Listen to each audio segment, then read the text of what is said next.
Yaxşı ki gecəni yaradıb Allah, doyunca ağlayıb yata bilirəm.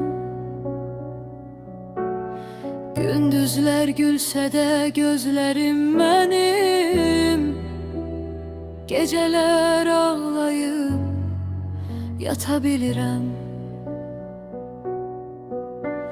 Səhər açılanda dəyişir hər şey, üzümə taxıram yalan təbəssüm. Heç kim hiss eləmir içimdə nə var, səssiz ölür ümidlər hər gün. Kiminsə yanımda güclü görünüb, təklikdə sınmışam şüşələr kimi. Mənə sirdaş olan qaranlıq gecə qucaqlayır məni kölgələr kimi. Kiminsə yanımda güclü görünüb, təklikdə sınmışam şüşələr kimi.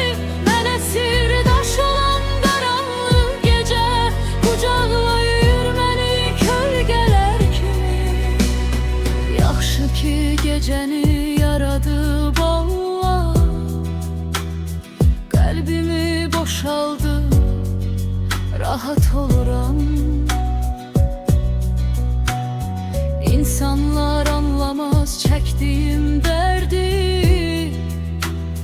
Rəbbimə danışıb sakit oluram. Səhər açılanda dəyişir hər şey, üzümə taxıram yalan təbəssüm.